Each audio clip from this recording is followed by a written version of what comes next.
राशि news channel, सच है तो बोलेगा। वाराणसी के चोलापुर थाना क्षेत्र में प्रेमी की शादी से क्षुब्ध महिला ने उसकी पत्नी पर जानलेवा हमला कर दिया। घर के बाहर प्रेमी की पत्नी को पाकर युवती ने चाकू से ताबड़तोड़ कई वार किए। महिला का गला दबाकर भी मारने की कोशिश की। चीख पुकार सुनकर परिजन मौके पर पहुंचे तो आसपास के लोगों ने हमलावर युवती को दबोच लिया। चाकू के हमले में लहूलुहान हुई पत्नी को अस्पताल पहुंचाया गया, जहां गंभीर हालत में चिकित्सकों ने कबीरचौरा मंडलीय अस्पताल रेफर कर दिया। अस्पताल में युवती की हालत स्थिर है और उसका इलाज जारी है। वाराणसी के चोलापुर निवासी बबलू का गांव की युवती मोना से प्रेम संबंध था। दोनों के बीच कई वर्षों तक रिश्ते रहे, लेकिन शादी नहीं हो सकी। 3 महीने पहले बबलू की शादी चौबेपुर के एक रोशन जहां से तय हुई, लेकिन उसने मोना को इसके बारे में नहीं बताया। शादी का कार्ड पाकर मोना को इसकी जानकारी हुई तो उसने हंगामा किया। बबलू को बुलाकर शादी नहीं करने पर आत्महत्या की धमकी दी। इसके बाद बबलू के समझाने पर वह मान गई और शादी हो गई। बबलू और रोशन जहां की शादी के बाद मोना लगातार बबलू को उससे दूर रहने का दबाव बनाती रही। रोशन जहां घर के बाहर थी, तभी मोना चाकू लेकर पहुंच गई। उससे बात करते हुए एकांत में ले गई और फिर ताबड़तोड़ चाकू से हमला बोल दिया। मोना ने रोशन जहां पर ताबड़तोड़ कई वार किया, जिसमें कई वार से रोशन जहां ने खुद को बचा लिया। हालांकि 3 जगह उसे चाकू लगा। इसके बाद चाकू गिर गया तो मोना ने गला दबाने की कोशिश की।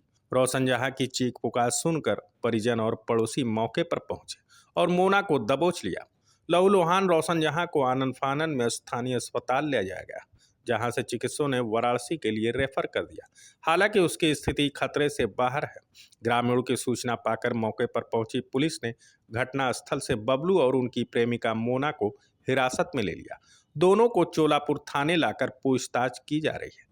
परिजनों ने बताया कि बबलू की 3 महीने पहले शादी हुई थी, तब से मोना हत्या के इरादे से कई बार घर आई थी। मैं शादी के पहले मतलब दोनों में मोहब्बत थी, मतलब बातचीत होती थी फोन पर। किससे? वो मोना से। हाँ। अभी इसके बाद वो भाग गई। हाँ। वो भाग गई तो अपने लड़के की शादी ब्याह कर दिए। अपना शादी ब्याह कर करके मतलब बहू आई, 15-16 दिन रही, फिर अपने मायके गई। तब से कोई चक्कर नहीं, मेरा बेटा बात नहीं करता था। हाँ। मेरा बेटा बस सोच रहा है कि मैं तो अपने में खुद ही बिजी हो गई हूँ। अब ये क्या करी, फिर जब सुन ले कि इसकी औरत आने वाली है तो फिर आ गई।